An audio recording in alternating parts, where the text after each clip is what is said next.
Great. All right.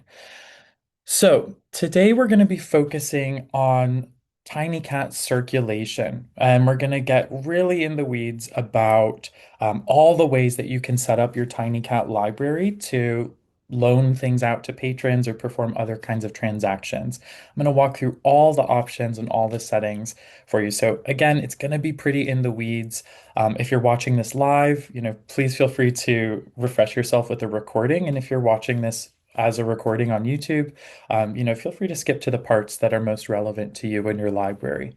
So put on your detail caps.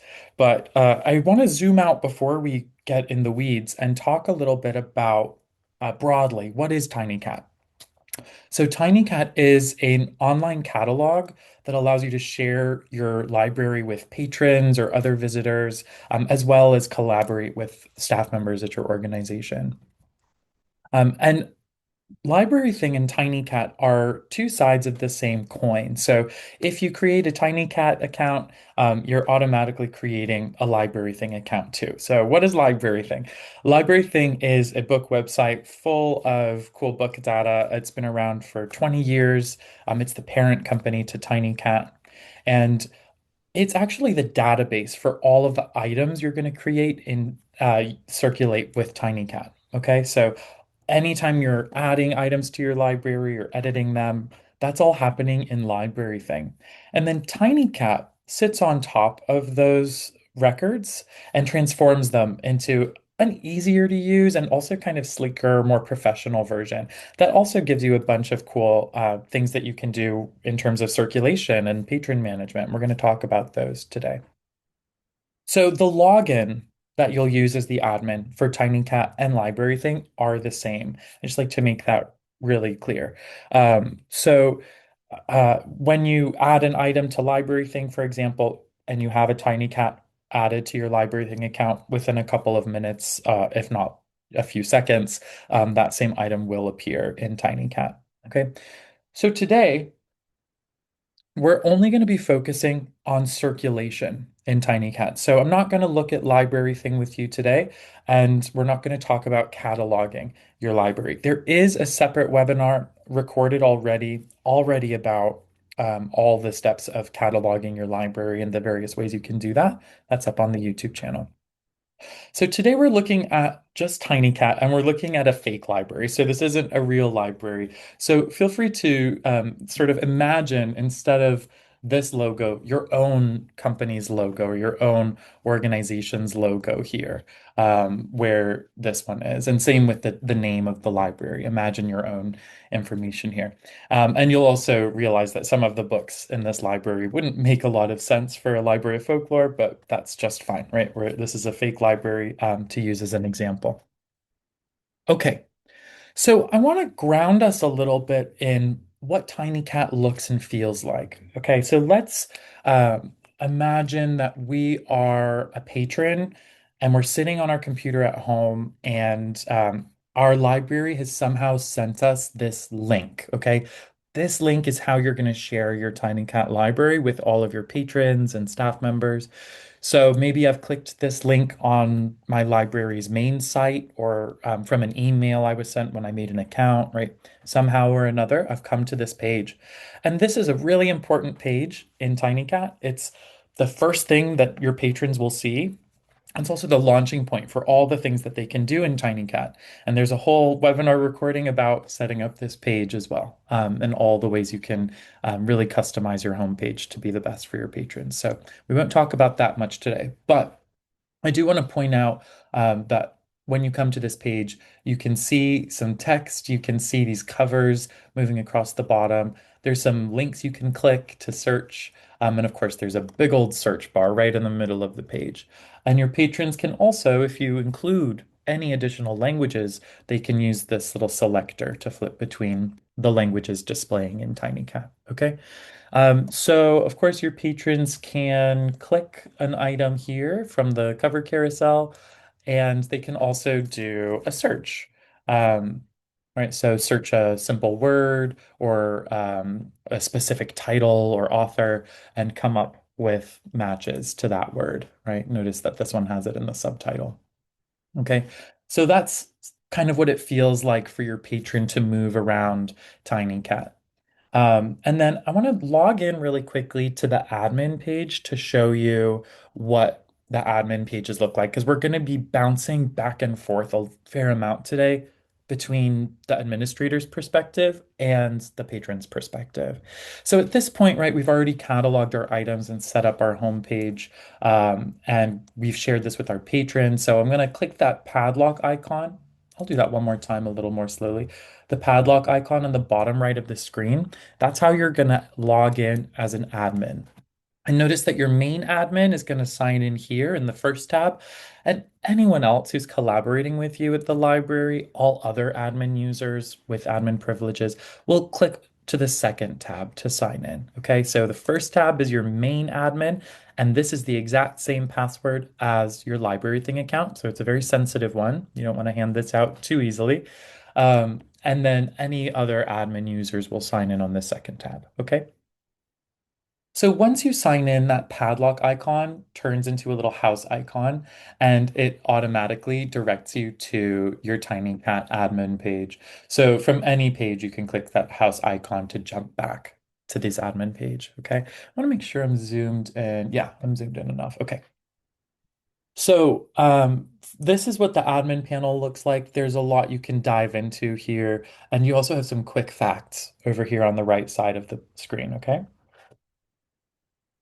So let's see, what am I going to talk about first? I want to say that when you are setting up circulation in TinyCat, and you've already, you've created your records, you've cataloged everything in library thing, right?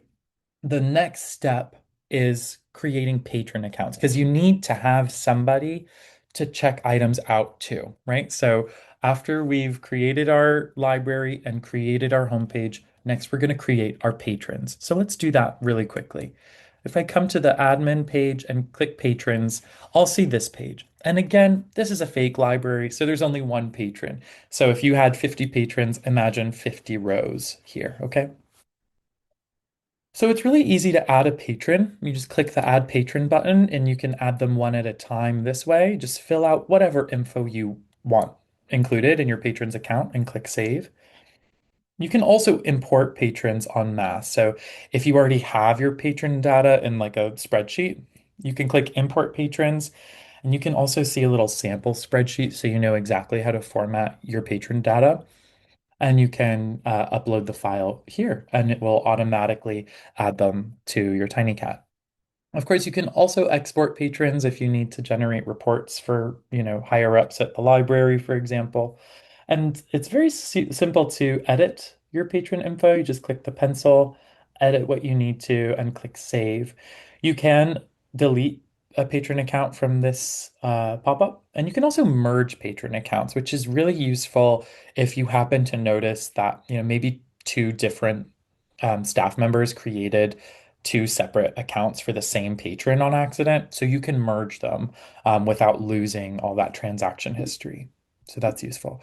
Okay, so creating patron accounts is step one, right? And that's because we need to have someone to perform these transactions with. So now I want to show you what a transaction looks like from the administrator's perspective. So there's a few different folks that you can create admin accounts for, and these could be staff, we call them, or volunteers. I'll show you where to make those later on. But anyone with that, either of those or the main admin privileges can come to the check-in and out page to perform a transaction. So let's put on our librarian caps for a moment and imagine that we are standing behind a circulation desk in our library and a patron has just walked up with a book and they're going to check it out. So the first thing we need to do is find the book in our system. And that's what this search bar up top is for. So if I have a barcode, like an ISBN barcode or a personal custom barcode on my books, and I have a scanner, I can scan the book's barcode right here. I could also just type it in, right? I can type in the barcode. You don't have to use barcodes at all, though. You can also just type in a title, right?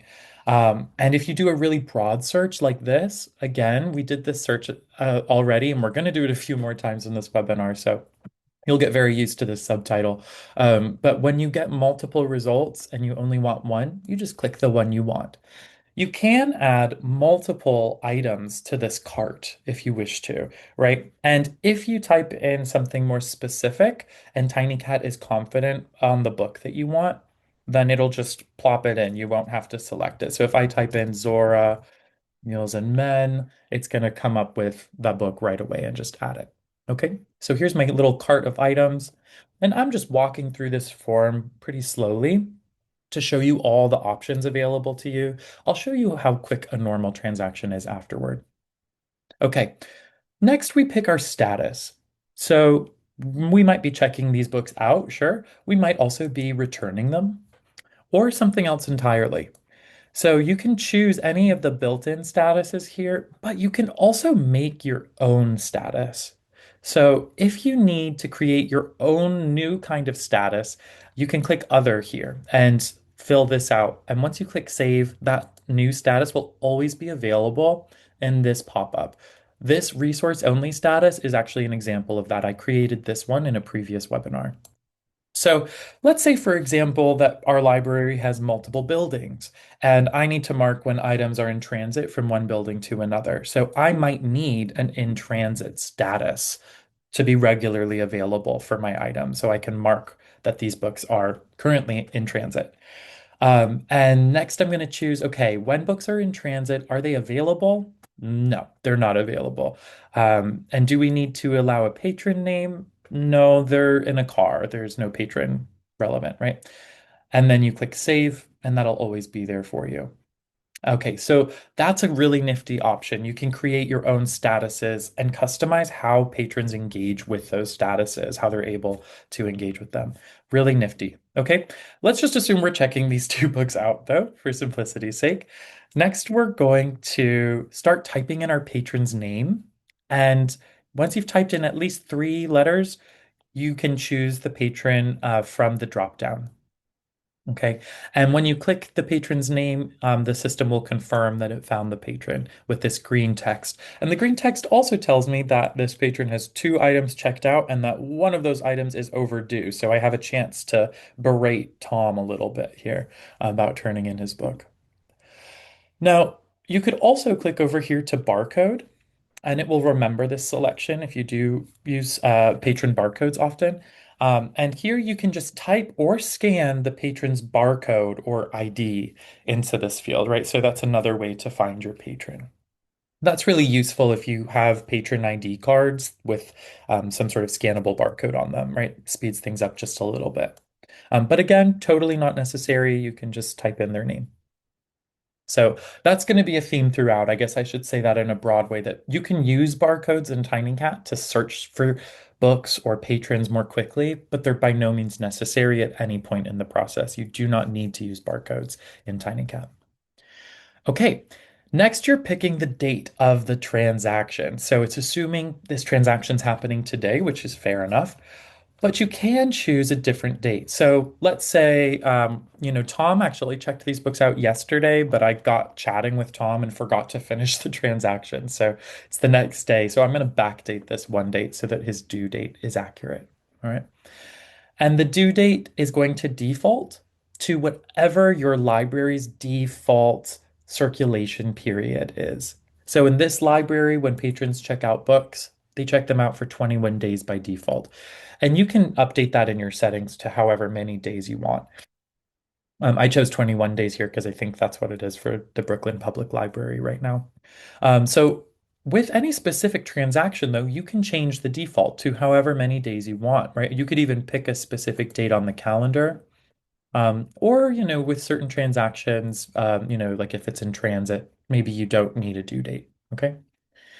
Anyway, so once you're done, you just click save. I'm gonna quickly X these books out of here and refresh the page and just show you how quick a normal transaction is. Okay, so we're standing behind the desk. Tom walks up. I grab the book from Tom, and I know I want to type in just a little bit of information here to find the book quickly. Hi, Tom. Nice to see you. Please turn in your overdue book. Click save. That's the average transaction. So it's really pretty quick. But I just wanted to show you that there are a lot of options you can pick from on this page. Okay.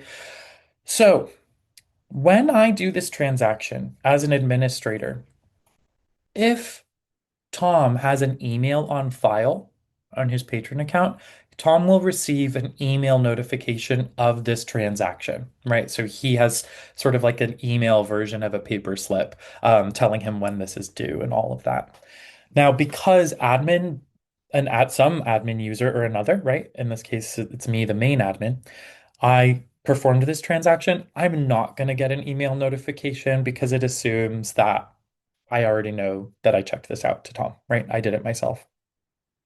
And we're going to look at some options for self-checkout, but I just want to say right now, while we're thinking about notifications, that if I allow self-checkout and Tom checked a book out on his own without coming up to the desk, both Tom, if he has an email on file, and the main admin will receive an email notification of that transaction.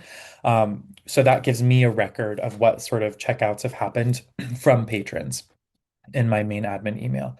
We are planning to release some more options to customize those notifications that go out to patrons, right? And to admins. So we're going to give you a little bit more power in terms of what sort of notifications come out when.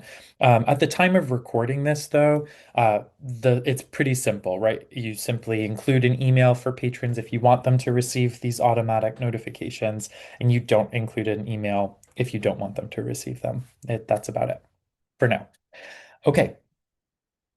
So this is the main check-in and out page, but let's say that Tom's walked up and maybe we've been chatting before he found this book, right? And I want to come help him find the right kind of book, right? We're looking for this book together. And now that we've found it, we're on this book page. And since I'm logged in as an admin, when we go grab this off the shelf, right?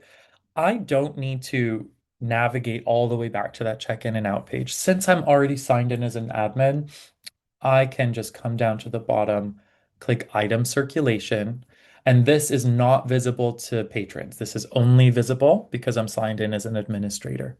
So I just click item circulation and notice this is the exact same form we were just looking at, right? It's just smaller and a little pop-up. It's a smaller version of the same thing. So I just type in Tom's name and click save. That's it. Right. I can also see the circulation history for this item right here if I want to.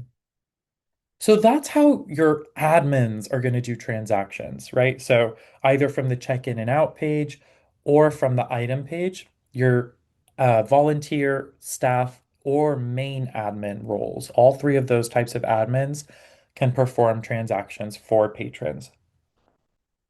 Okay, so now we're going to start looking at what we can, simply term self-checkout. So when patrons are doing transactions on their own.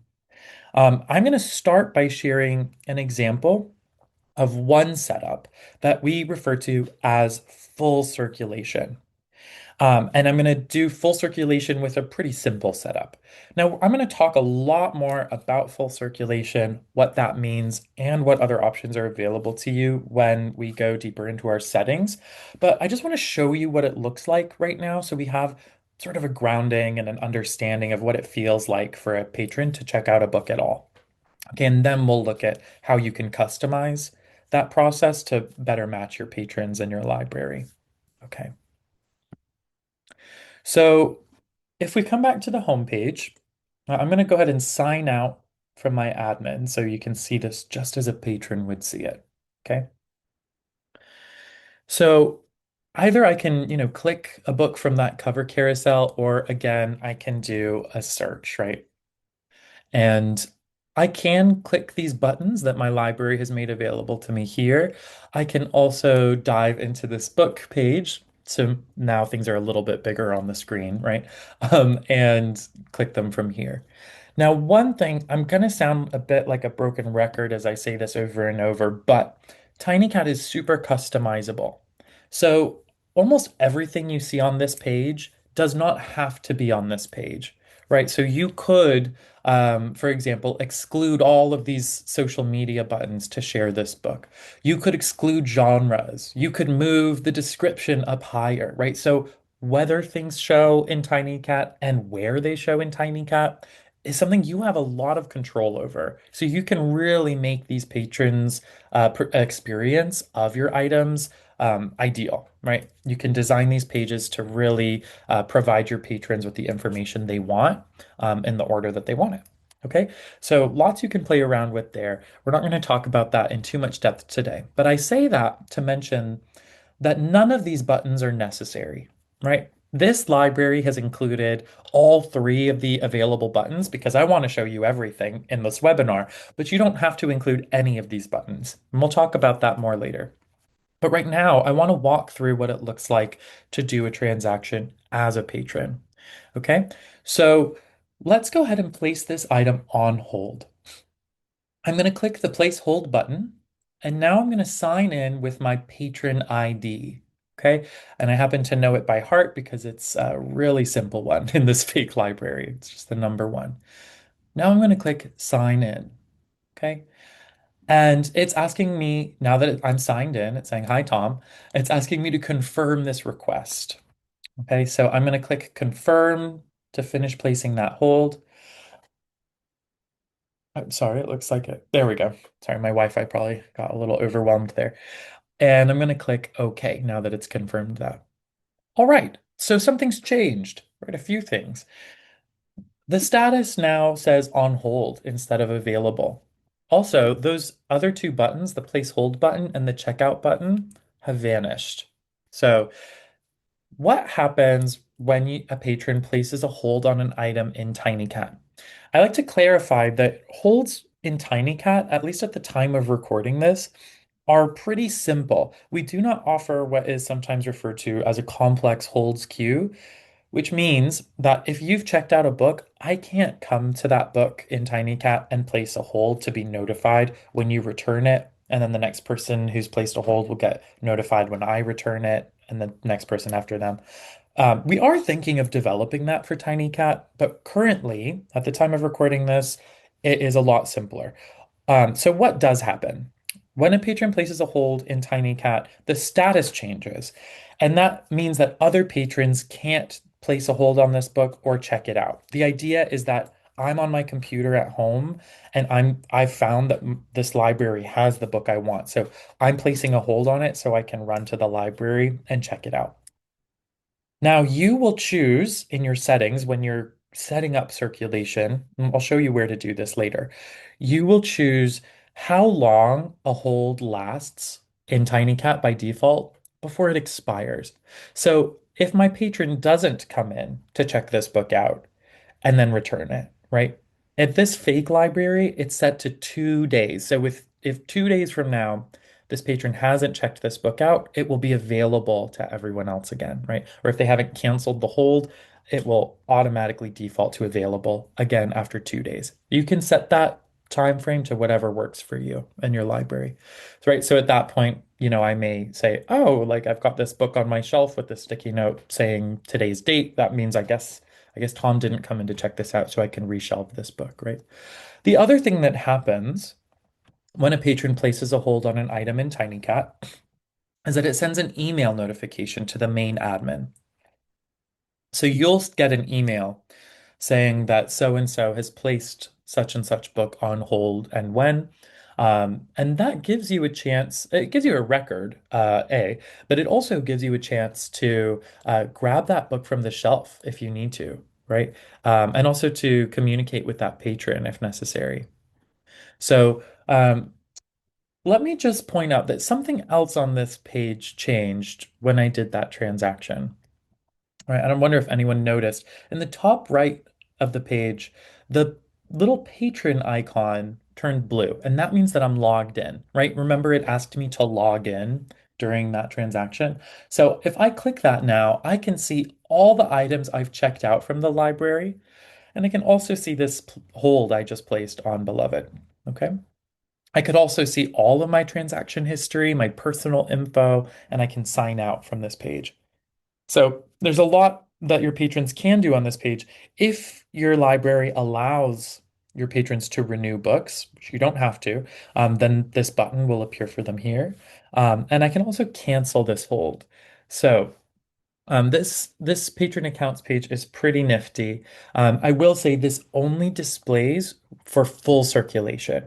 And I'll explain that again and in more detail later. But this is our current setup is full circulation. So we have this nice patron page. I'm going to go ahead and cancel this hold just so you can see what that looks like.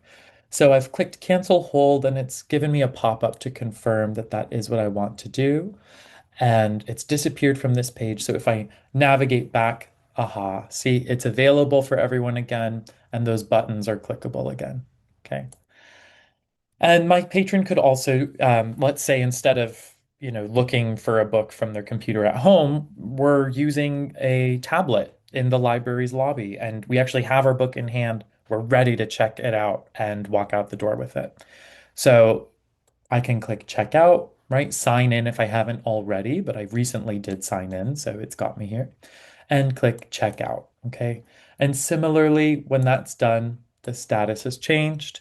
No one else can check it out or place a hold because the item is checked out, okay? So, um, now if let me just refresh the page here. Yeah, okay, so if we come back to our patron accounts page, right? Notice that that book is now available here and I can renew it, right? But I can't return it, okay? Because I'm a patron.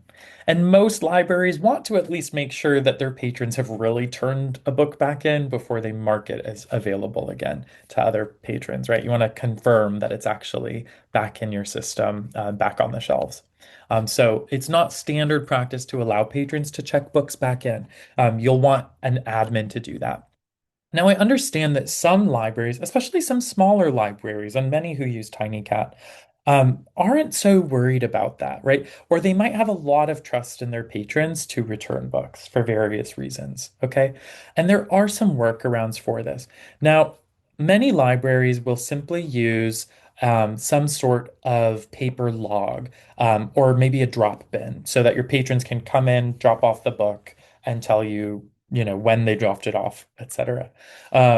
So then you can have some admin, right, with circulation privileges, go through that bin, once a day or once a week and return those items actually in TinyCat so that they display as available again.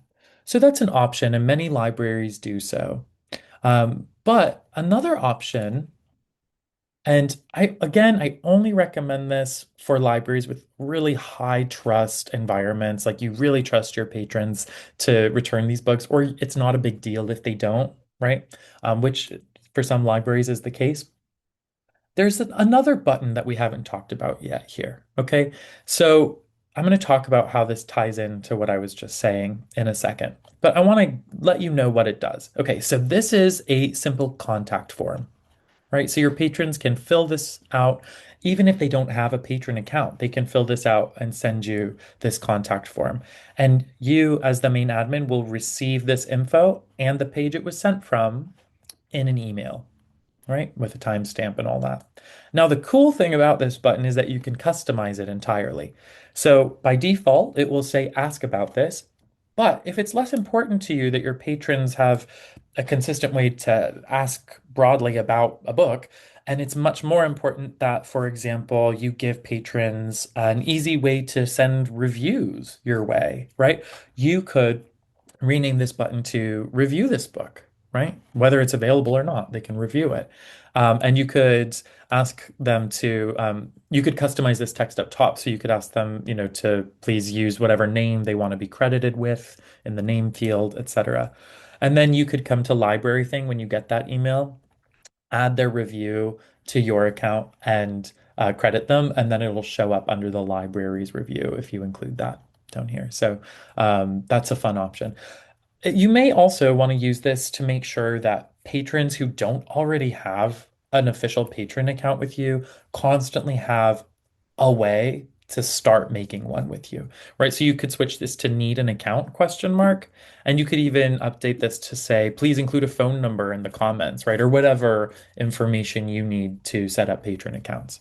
So it's a really fun thing you can customize to help your patrons get in touch with you. Now, how does this tie into circulation? So one option, again, I only recommend this if you really trust your patrons or you don't really care if your books come back that much, is you could switch this to say, return this book, right?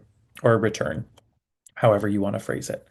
And when they click this button, right, you could ask them to add any additional details necessary. That way, you'll get an email when they drop off the book and click the return button to say, okay, so and so returned the book at this time, and then you can either go and confirm that. That's like sort of a notification to bump to the library and clear the return bin, so to speak. Or you could just trust them implicitly and return the book in the system as an admin once you receive that email, right? So if you can't go into the library that day, but you trust the patrons to be honest about that. So, that's not going to be a great option for many libraries, but it is a nice workaround for some, since in general, you don't allow patrons to return books in the system without somebody in charge checking that the book is actually back. All right. So, let's see. Now, I think let's go back to our admin pages and talk about settings and explore the setup that we've been looking at. So I'm going to click that padlock icon again to sign in. I'm sorry, I think I'm just going back and forth so much. I'm kind of confusing the systems, not the usual workflow. Okay, so now that I'm signed in, let's go to our settings and we're going to jump down here to patron accounts. So, if you decide that you want to allow your patrons to do some sort of transaction on their own, then the first thing you want to do after you make their patron accounts is by that I mean going to the patrons page. Sorry, I realized the phrasing there was a little confusing. Going to the patrons page and making their accounts. The next step, step two, is to come to settings, patron accounts. And here you choose what kind of login system your patrons need to go through. All right. So if you don't want to do this at all, you can just disable it, right? And then this is kind of irrelevant. Um, and you can just stick to admin transactions only. Patrons aren't allowed to do any. Um, Now, what we've been looking at is an example of full circulation. And finally, I can tell you all about what that means. So, full circulation means that every patron has a unique login. Okay. And that can be pretty simple or more complicated. Um, so, in the examples we've been looking at, the patron is only required to enter a barcode or ID, right? It's the same thing. The patron ID, the barcode, it's the same piece of information. And then they're signed in. But everyone has that unique login. So each patron needs to know their own ID, okay, to sign in. And that's pretty intuitive, right? It's pretty simple and it's pretty intuitive. People imagine that they have their own unique login when they come to a website, right? Now, you could make it a little more complicated, a little more difficult. If you are at all worried, or I should say, if you're really worried about your patrons trying to log in to each other's accounts and check books out to each other incorrectly, then you might want to require a password as well as that barcode, right? Or that ID. So earlier, if you remember, when I signed in to place a hold on that book, I just put in my ID number, which was one, right? But here, I would have had to enter that ID number, one, as well as a password. Now, the thing about requiring passwords, I mean, you can make them really simple or you can make them harder. But for your patrons to put in, that is. But the thing about them to keep in mind is that they are definitely more work for you, for the admin. So I'll show you what I mean. If you require your patrons use a password as well as their ID to log in, we assume that you want to be super, super secure, super locked down, make it really hard for other patrons to access other patrons' accounts, okay, and see their transaction history, that sort of thing. So in that case, we make the passwords really locked down, really secure, okay? So if you require passwords as well as IDs from your patrons, which again, you don't have to do, You will need to come through as an admin and manually assign each password, right? So you click the number icon next to each password. Remember, each patron will have their own row. So you go to that patron's row, you click the number icon, see this warning, and that warning is just saying that when you click generate new password, here it is. Here's the password. Once I click OK, that password is gone forever. It's not visible to me as the admin. It's not visible to my patron, and it's not something that they can reset on their own, right? We make it super, super secure. So of course, you can always just come back in and generate a new one if you need to. But while this is open, this is my chance. This is all telling me and warning me that this is my chance to share this password directly with my patron, whether that's over the phone, on a slip of paper, through a secure student portal, whatever makes sense for my organization, right? This is my chance to share that password. Because once I click OK, it doesn't display anywhere. So if you have 15 patrons, that's fine, right? If you have, two, 200, 300 patrons, that's kind of a lot of work. So decide, if you're not super sure that you're worried about your patrons trying to log into each other's accounts, then honestly, requiring just the ID is probably fine, right? I've never in my time here had a library report issues with patrons trying to do this. So if in doubt, I recommend full circulation because it's intuitive. Your patrons assume that they have their unique login and requiring only the ID for them to log in, right? Because it's pretty simple and it's a lot less work for you. Now, there is another option, and it's called simple circulation. So, what's the difference? With full circulation, every patron has a unique login. With simple circulation, everyone shares the exact same password, right? So, you'll choose whatever that password may be, right? You can pick it right down here. You just type in here anything you want, right? And then your patrons will enter that password, and then they'll see a list of all the patrons in your library. And the idea is that they will then choose themselves from that list to finish completing their transaction. Okay. Now that list is something you can adjust as you see fit. You could make it so that all the patrons display with first name and last initial, or you could really de-identify it, right? And say just display the ID, right? Whatever that may be. So it's up to you how that list displays. Um, Now, obviously, because of this, we only recommend simple circulation for high trust libraries, right? Where, for example, a classroom library could be a good example. There's already some oversight happening in the room. There's not a lot of motivation for your patrons to try and log in as each other or check books out to other people. Right. And you could even have the password up on the wall somewhere. All right. So it's very easy to see. It's just a simple layer of protection to make sure that people doing transactions actually are patrons at your library. Right. But you're trusting your patrons a lot with simple circulation. I'll show you what it looks like.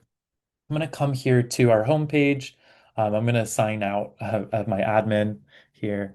And let's go to Beloved again. Okay. Or actually, let's go down to Kiki's delivery service. I forgot I already checked below it out. Okay. So now I'm going to click checkout and it's saying, hey, what's the password, right? It's the same password for everyone, right? So I'll type that in, click OK. And now this is a fake library that only has one patron. Okay. So that patron's name is displaying right here. If I had more patrons, they would all be displaying here in the pop-up. So Tom is supposed to just check himself here and then finish the transaction. Okay, that's it. So that's what that looks like. I'm going to go ahead and sign back in as an admin so we can come back to our settings. And I apologize in advance for the sorts of back and forth that I'll be doing throughout the webinar to sign out of one and back into the other.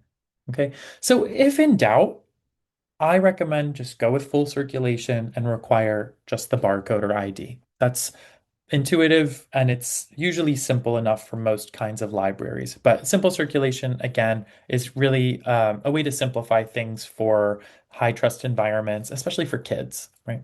Okay. There's another setting on this page, which is called restrict catalog access. So notice that at this point, so far, all of the types of self-checkout we've looked at, the patron has had to log in just to do a transaction, right? But you can require, if you wish to, that your patrons or other visitors to your library have to log in sooner than that, right? So if you select restrict catalog access, then your patrons and any other visitor to your TinyCat will need to sign in before they can even view your catalog or search it at all, right? Let alone do a transaction. Okay, I'll show you what that looks like. Now, this is something that some libraries use a lot, right? I mean, some libraries are very protective about what sorts of books they have, and they really want to keep it locked down in that way, right? Other libraries, this is really another step for your patrons to do before they see your catalog. So if you don't need to do this, I don't necessarily recommend checking this, but let's show you what it looks like. Okay. So I'm going to sign out again. And now you see I'm clearly at the right page and I can see the library name and the logo, but I have to sign in before I can even view the catalog. Okay, so I just enter my patron ID and click sign in. Again, really useful for some libraries, but it might be a barrier to access for other libraries. So if you don't need it, I recommend sticking to not restricting catalog access. Okay, so I'm going to go ahead and uncheck that for posterity and click Save Changes. Okay, so let's just check my notes here and see what's next. Okay, so right underneath patron accounts, we have circulation settings. So this is a circulation webinar. So guess what? I'm going to walk through all these settings and tell you what each of them do. All right, so bear with me here. And feel free again, if you're watching the recording, to fast forward to the part that's most relevant to you. I'm going to walk through from the top to the bottom. So whether you've set up simple circulation or full circulation or not, right? You have to choose one of those if you're going to enable either of these buttons, but no matter which one you've chosen, you can pick and choose which buttons display, right? So you could disable the place hold button if you don't want your patrons to place a hold on books, right? Maybe you just want them to either have a book checked out or they don't have a book checked out and there's no in between process, right? That's fine. Maybe it's the opposite. Maybe you want your patrons to be able to place a hold on a book, but you don't want them to actually be able to check it out on their own without an admin present. Okay, so you can disable the checkout button. You could even disable both, right? And why would you do this if you did have patron accounts enabled, right? Again, full circulation gives you that patron account page, right, where your patrons can see their history. So you can include this, and you can even include the renew buttons without allowing patrons to actually check books out on their own. Okay. So you could disable both of these and still give patrons that account page by selecting full circulation. So that's an option, right? Of course, you can enable everything if if you want to.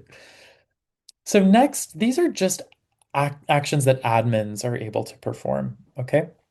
So this first one is auto create new patrons. So it's exactly what it sounds like.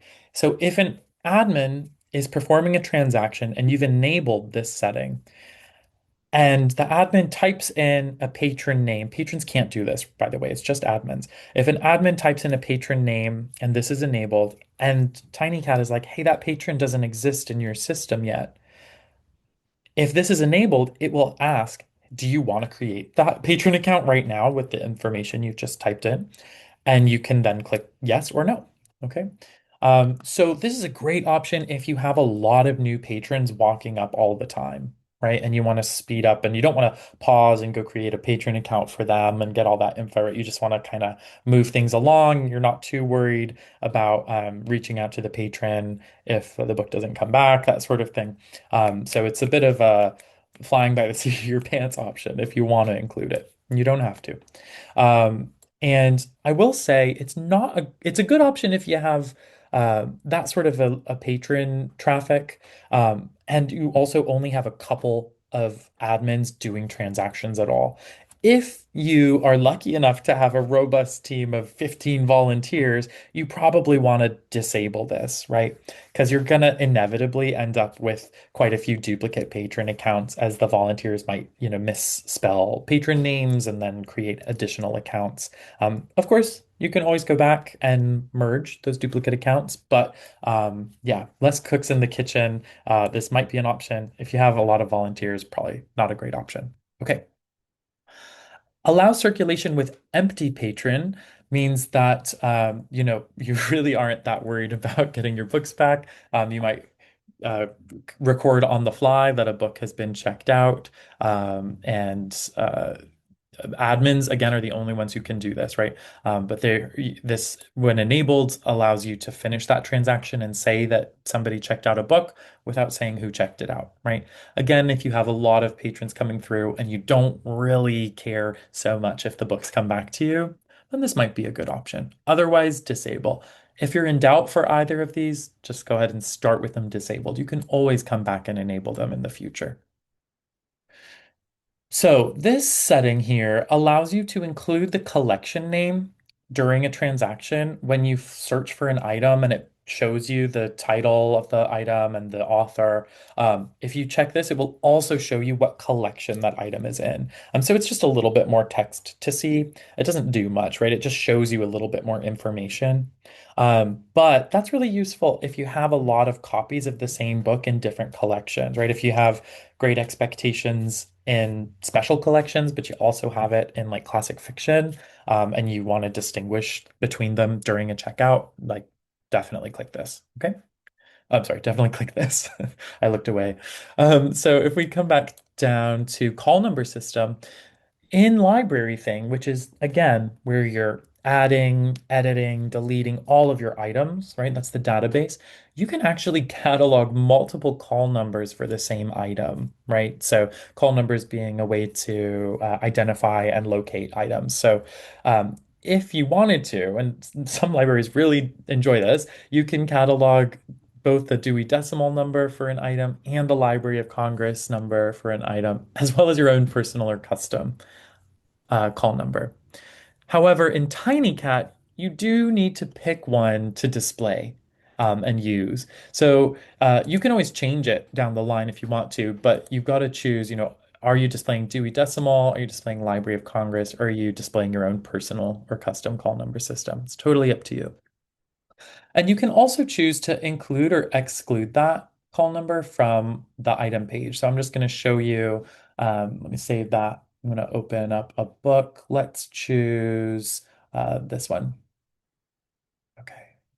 Sorry, I'm moving a little too quickly here. All right, so here I can see that call number right there in the status section, and I can deselect that and remove it, right? And then right below that, I can, of course, I can include it again. But right below that, I can also show or hide availability information, right? So right now it says, hey, this book is available. If I don't want my patrons to see that sort of status for whatever reason, I can simply hide it. Okay.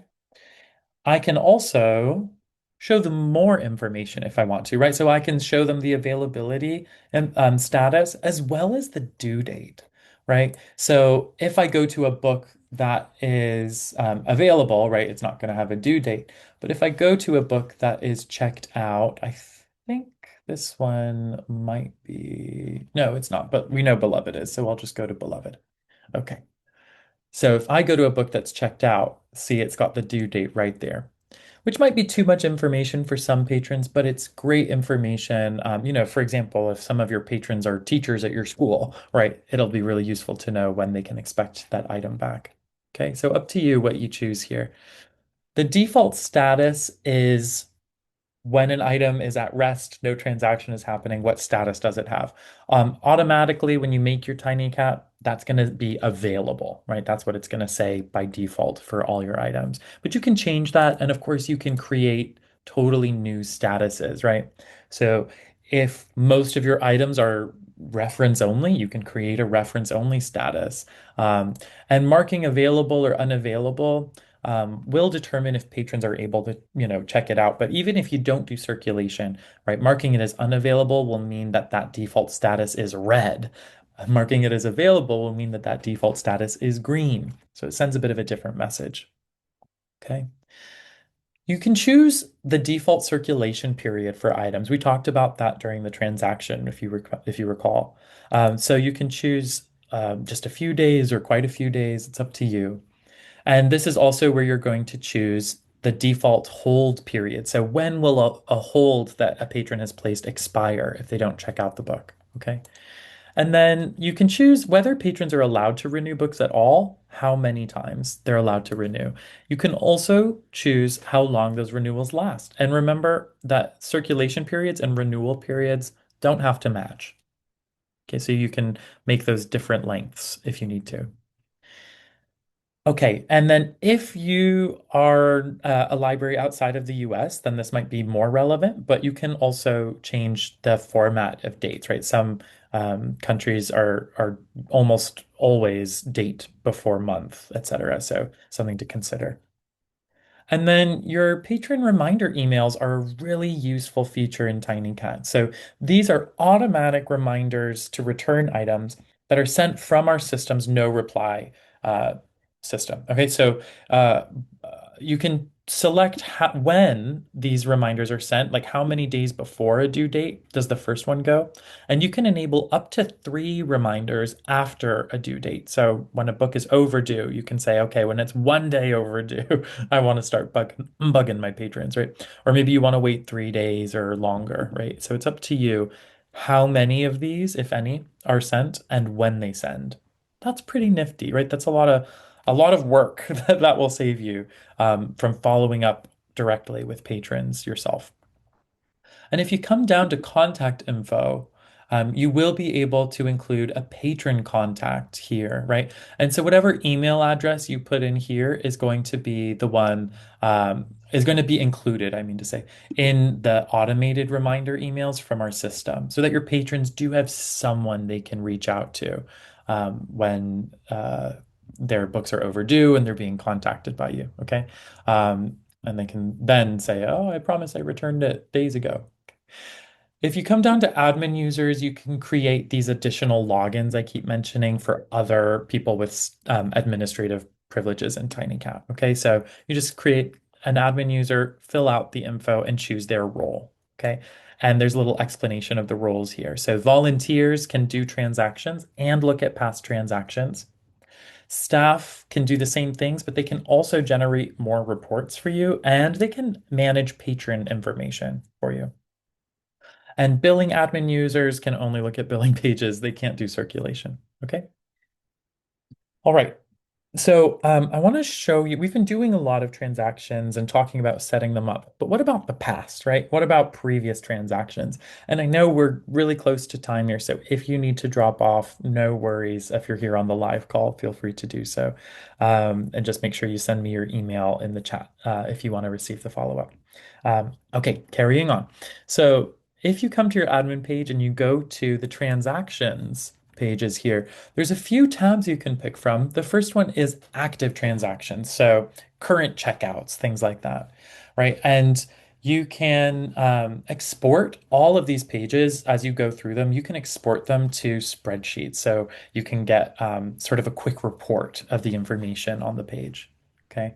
Another thing you can do in the active transactions tab is extend all due dates, right? So if your library is closed for winter break for a couple weeks, right, this is really useful. So you can automatically extend any books that would have been due during that time to not be due until after that time, right? That way you're not bugging patrons with those automated reminder emails to return a book when the library is closed.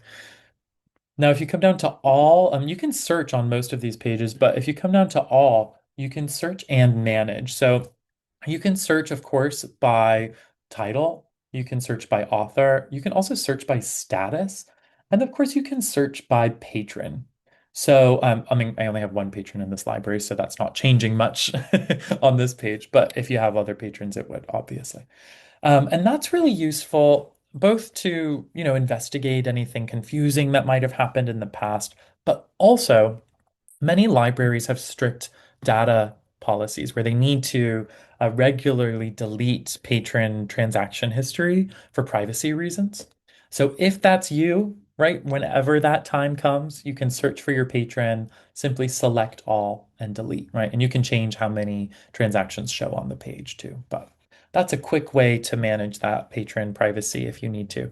If you don't need to, I don't recommend deleting patron transaction history because it's really useful information, right? It tells you data about your library, tells you, the history of these items and who's checked them out. So keep it if you can, but if you can't, it's really easy to manage.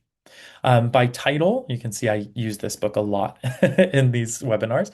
And by status, you can view transactions as well. I use this page a lot for referencing transaction history. All right. And then you can also generate some reports about your transaction history, right? We're going to be really vamping up the reports pages within the next year or two. So keep an eye out, especially those in the recorded version of this webinar. Keep an eye out for updates to these pages. But right now, at the time of recording, we've just got some simple reports that you can generate as spreadsheets for your items, and you can filter by date as well as your patrons, and you can also filter by date here. Okay, so before I pause and answer the questions from the chat here, I just want to summarize really briefly.